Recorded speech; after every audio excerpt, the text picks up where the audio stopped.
Good morning. This is Life's Dream, number 89, Toronzo Cannon, The Life and Times of Toronzo Cannon. And this is Corky Siegel.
Yeah, why not?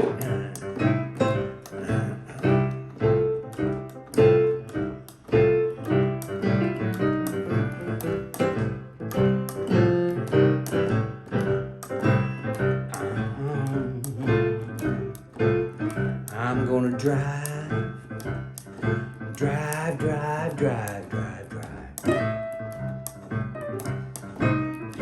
I'm gonna drive.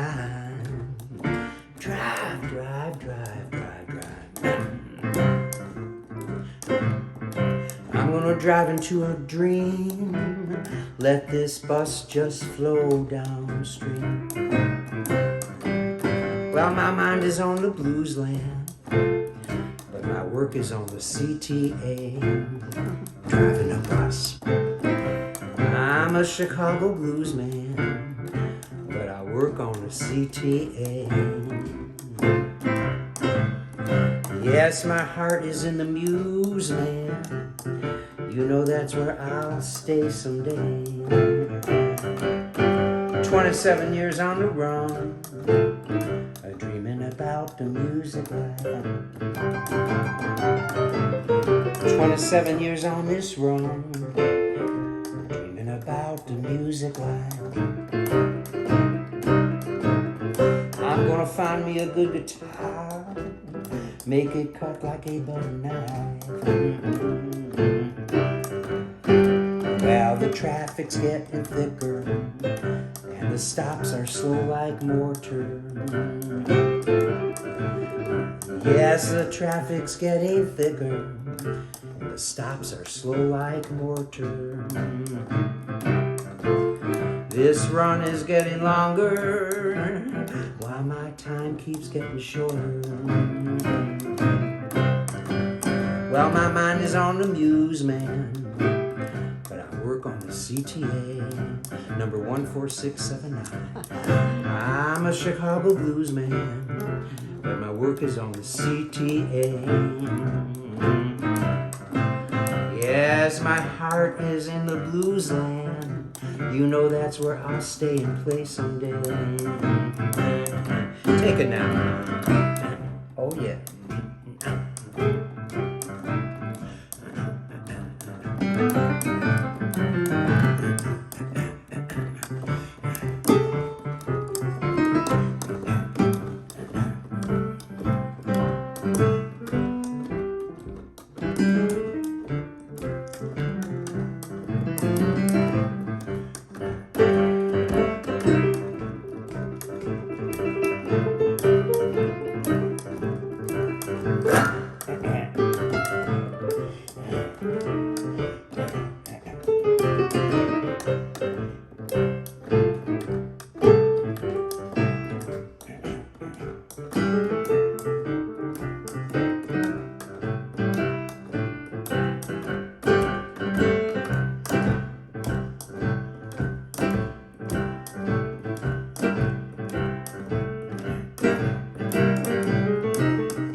Here comes that foot.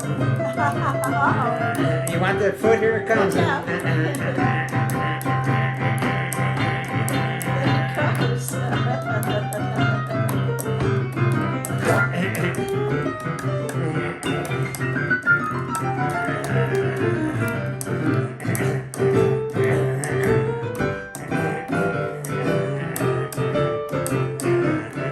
I'm going to do it one more time just for the heck of it. Here we go.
There we go. All right. All right. Let's turn this down because it's story time now. It's story time. Oh my. About Toronzo Cannon. Toronzo Cannon, right? That's right. The amazing Toronzo Cannon. The Chicago blues man. The Chicago poet. And great guitar player. Let me not introduce the Cannon with a biographical blast. 'Cause Toronzo's explosive songs alone will surely last. And so I quote a verse or two to bring Toronzo's Cannon from his lips to you. This is from Walk It Off by Toronzo Cannon. I pulled a knife, he pulled a gun, and he looked at me like I should run. I pulled my hand grenade, shook it in his face, and pulled the pin, 'cause that's the Chicago way. His wife, no, not his wife. My wife is in the club. My girlfriend on the way. I'm standing here nervous while I'm on stage. She came right in and sat right down, wearing the same dress I bought them both when I was out of town. Toronzo Cannon, bus driver, driving guitar, and poet.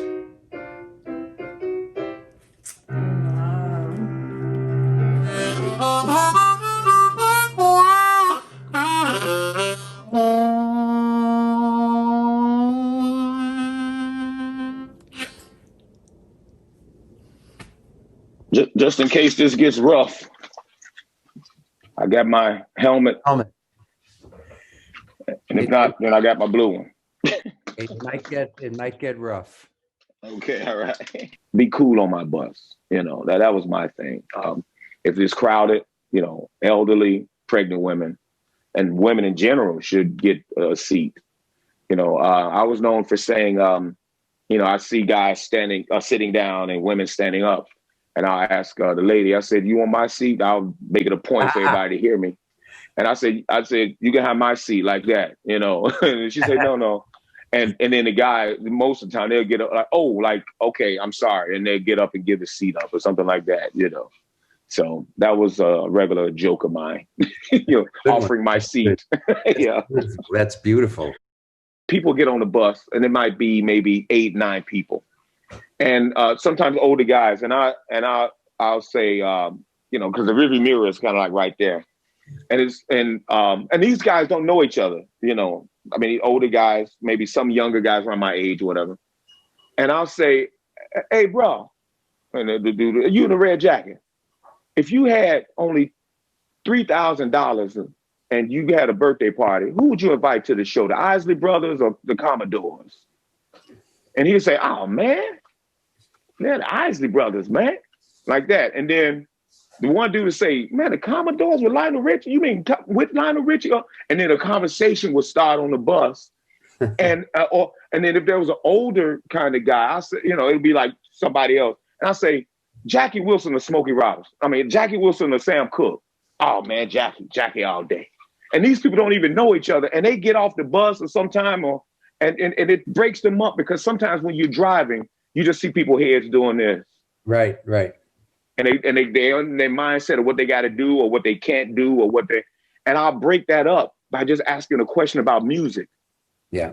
And they'll get into some not heated arguments, but then other people will chime in because they hear me just talking to one guy and his decision of having Jackie Wilson other than Sam Cooke, you know. And then the one guy, man, it's all them hits Sam Cooke made.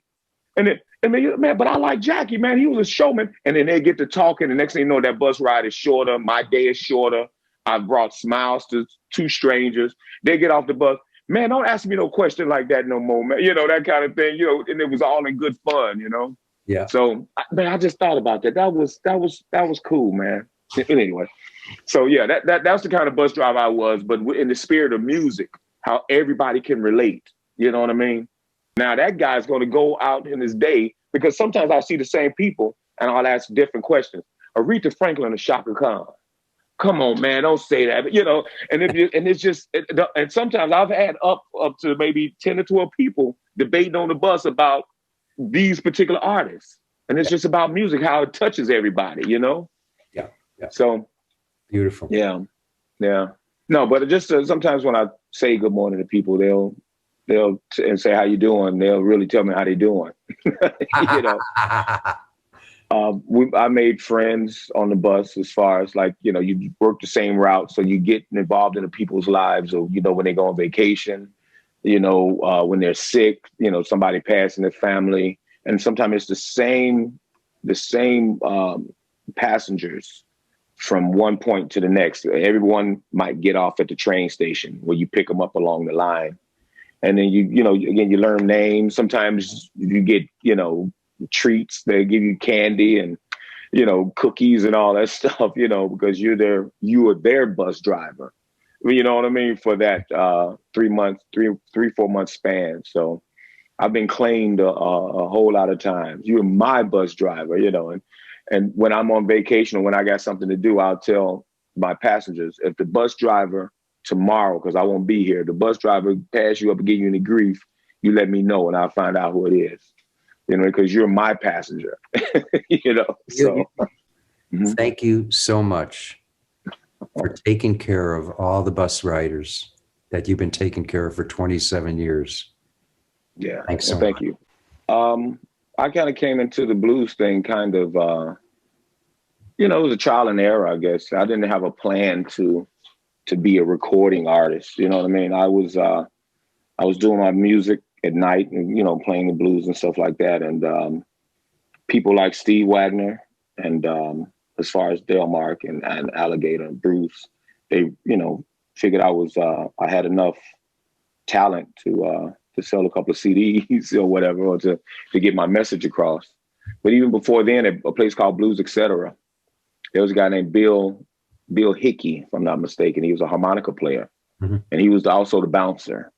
And I would go to the jams there, and he asked me, I guess they saw something in me. Again, I was just a guy that, you know, liked to go there on Wednesday nights. Rodney Brown was hosting the jam at the time, horn player. And I would just go and jam. But Bill Hickey, he asked me one day, he said, you got a band? I said, no. He said, how many songs you know? And me being innocent, I didn't know. I said, I know about 6 songs, you know. And he said, when you learn 30 songs and get a band, you come to me and I will get you a gig here. And I was like, okay. So that was like a mile marker for me. A lot of people saw things in me that I didn't see in myself. And I reminisce and thank them for that. For instance, you're saying you were just a guy. You're not just a guy. Well, you know. Anyway, okay. You know, I was just happy to get a couple of gigs as a sideman with Tommy McCracken and other people, LV Banks and things like that, you know. So, yeah, but it worked out. I came into it innocently. I didn't have a master plan, you know. I was playing with Tommy McCracken. He said, we got a gig in Brazil. You got a passport? And I said, no. He said, well, hurry up and get your passport. And you know, like, I guess the gig would have been like months later or whatever. Got it expedited, did the whole thing, came in 3 weeks. Get to a show with Tommy McCracken. He says, the Brazil gig is off. And I'm like, you know. So I'm looking at this blue book, wondering, like, I just spent like at that time $90. I just spent $90 on this being expedited and the whole thing, and I was a little upset. I didn't know the power of a passport and what it could do for me in the music. That's how kind of like naive I was. And then about 6 months later, I guess, maybe more, Kenny Zimmerman asked me if I had a passport. I'm like, yeah, because now my mind is like, passport, the book that I never used, right? And he said, there's a gig in Latvia. You want to go? And I'm like, honestly, I didn't know what Latvia was. I was like, okay, and went to Latvia, and it was just, beautiful as far as just getting on an airplane and going somewhere and being lost in the airport and the whole thing. I was a little shaky on some of the flight choices that we had to get over there, the one airplane, the last airplane was on like a little generator bouncing around, and it's like, hey, I'm too far. I'm too far to go back now. So, but it was cool. Did a weekend there. I left Thursday because I would work Monday through Thursday, 4 10-hour days. I took a personal day Thursday, played the gig in Latvia, Saturday and Sunday, got back Friday and Saturday. Friday and Saturday, left Sunday, got back Sunday, was on the bus Monday. So, that was that, I like the fact that in the beginning I could talk to Bruce and he could answer questions. Again, when I started to become a student of what I was doing and what I was involved in as far as music and trying to promote myself. So Bruce was always nice. I could call him. We would have lunch probably 3 times a year, maybe, from what I look back on the calendar and stuff like that. And I would ask him questions about the business. And, and my thing was, it was always nice to have a guy that's that deep in the system of music and blues that will return your phone calls. So I was happy. I was just happy to get the information, that is like, okay, I know Bruce, he'll tell me about what the deal is or whatever, but never had in my mind that I would be on a label because I know I had a regular job. So I couldn't fulfill all of the gigs if he wanted, me to travel and do things like that. So, but I would always tell Bruce everywhere I played because when I got with Delmark, I kind of opened me up. I was doing France and Germany. I was kind of doing it, more overseas than America. But I would tell Bruce every time where I was going, to kind of let him know, hey man, if you did entertain a thought a little bit, maybe, I'm kind of doing it, I'm traveling, because even though I love the national gigs, it's something about the international gigs where you get on an airplane, you see all this postcard stuff like, like France, the Eiffel Tower, London and stuff like that. And it's like, whoa, the red light district, but I was just walking, but you see all of the stuff that you read about and and you see Monte Carlo and, stuff that you see on TV. And I'm just a dude from the South Side.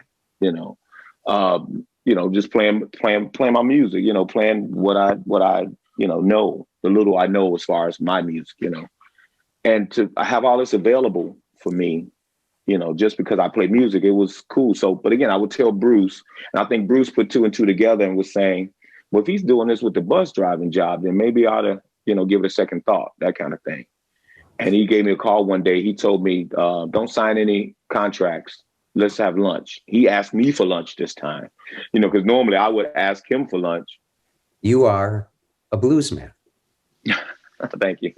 And the reason I say that is because of the music you play and what the music does and how it is really, for me, very steeped in the blues tradition.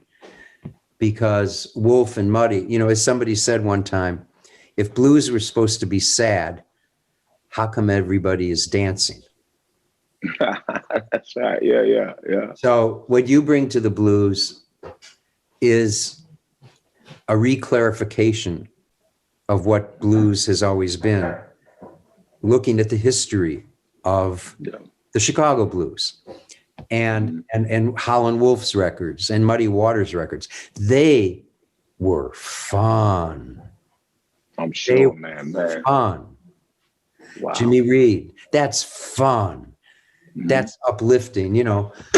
And Excuse it me. doesn't mean it doesn't come out of hard times and all that, because the fact is, that's why blues is so happy, because it's supposed to uplift people.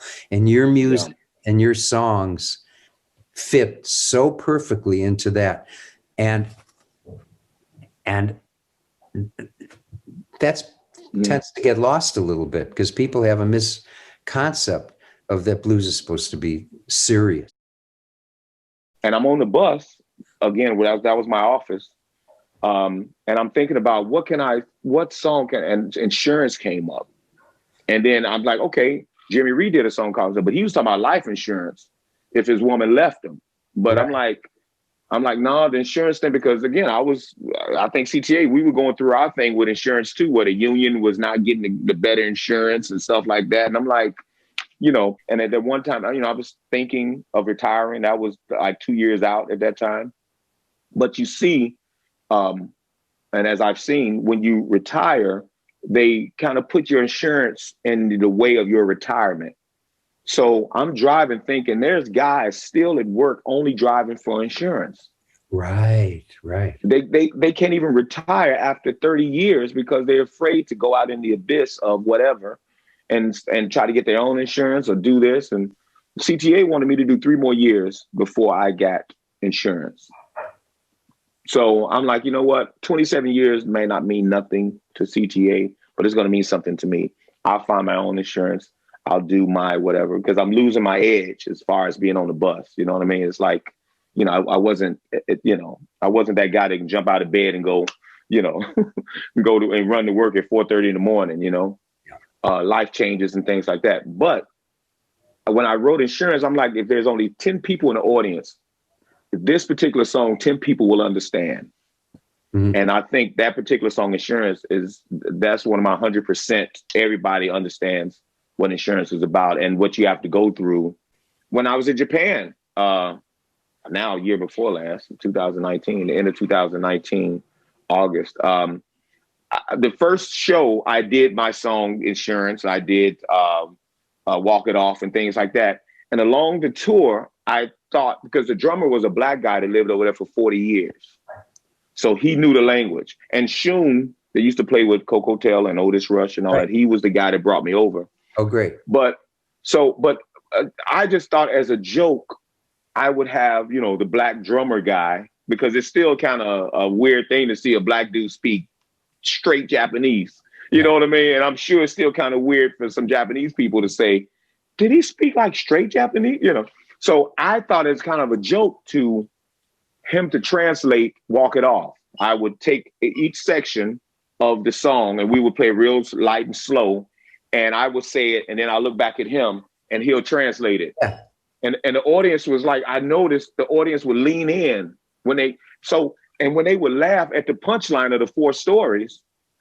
That felt good, because it's like that's those stories translated in Japanese. Yeah. You know what I mean? Yeah. And just the song Walk It Off, it's just like, wow. Right. And then eventually me and Shun, we sat down, was doing like an acoustic thing, just me and him. And then he would translate the songs and everybody would just laugh. And Cork, man, bruh, you don't know how good that made me feel that my songs translated in Japanese.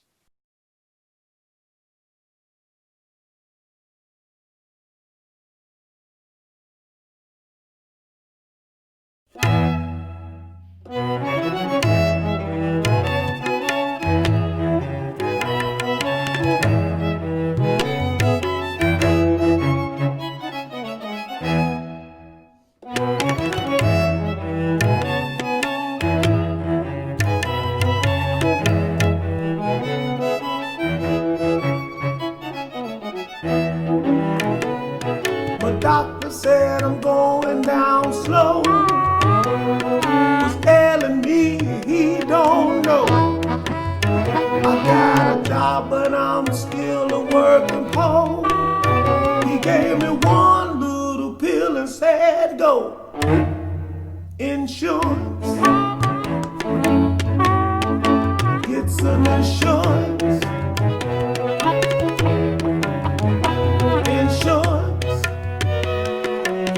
'cause you too young to die. I went to the office just to see, to find some insurance to cover me. Most prices I can't afford. It made an atheist call on the Lord. Insurance, insurance law, insurance, 'cause I'm too young to die. I read the fine print signed on the line. I hope I got enough to keep from dying. After all the questions and the third degree, it felt just like a colonoscopy. Insurance, insurance, insurance law, 'cause I'm too young to die. I read in the paper the other day, a man lost his spouse. She's pushing up daisies, now he can't pay the bills, and now he lost his house. Insurance,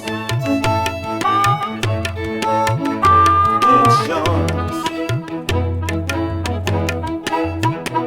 insurance law, 'cause you too young to die.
With the plan, insurance card in my hand.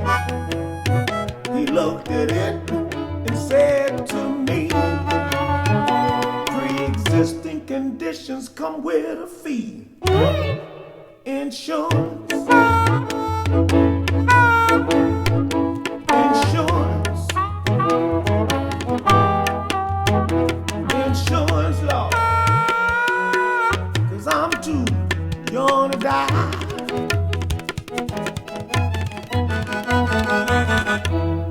How much for aspirin again, doctor? Oh, that's too much. I need a CAT scan, doctor. I need a CAT scan, but all I can afford is a kidney scan. Insurance. I need 3 stitches, but all I can afford is 2. Help me out, doctor. Insurance. Insurance.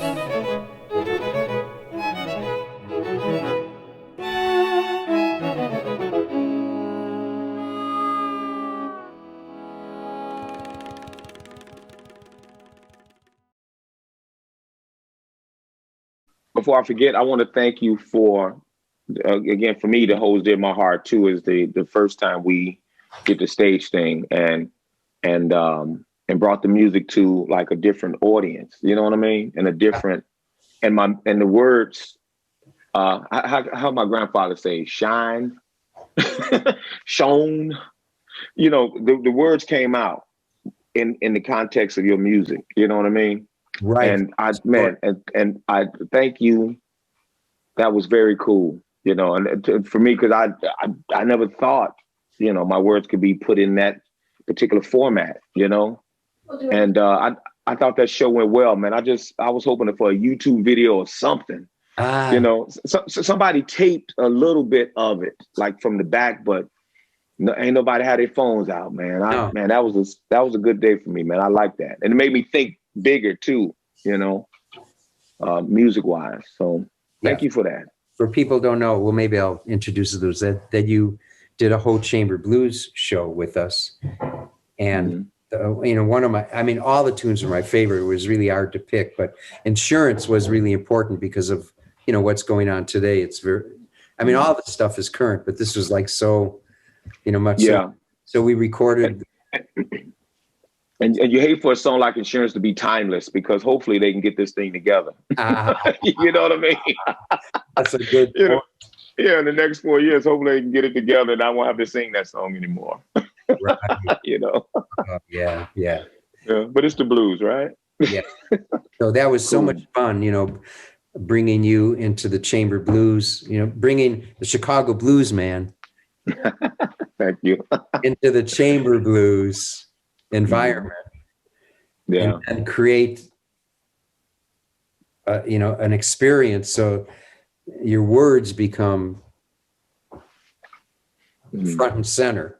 Yeah. I mean, and then the music too, though. I mean, that context, it was just like, it was, man, that was, I would like to do some more of that. I mean, you know, that was very cool. But that night in particular, man, it was just to see the different faces and the people that probably really didn't maybe dig blues, maybe, but they knew your background. You know what I mean? You know, that you're a blues man, you know, and you did your thing, you know, and then it kind of like a full circle moment, because there was some fans out there that was like, oh, wow, you know, that kind of thing. And I'm like, hey, that's the man right there, you know.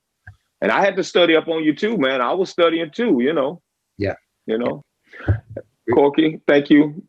Tell Miss Holly I said hello and stuff. I saw her walk by there. Okay. And hey, I'll see you up the road. Okay. All right, take it easy. Okay, I will. That's right. Insurance. I will. All right, bye-bye. Bye. Bye.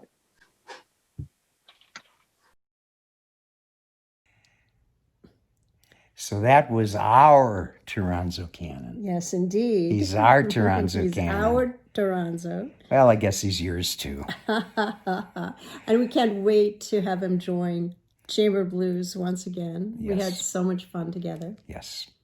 So with that, right? I guess so. We will say goodbye for now.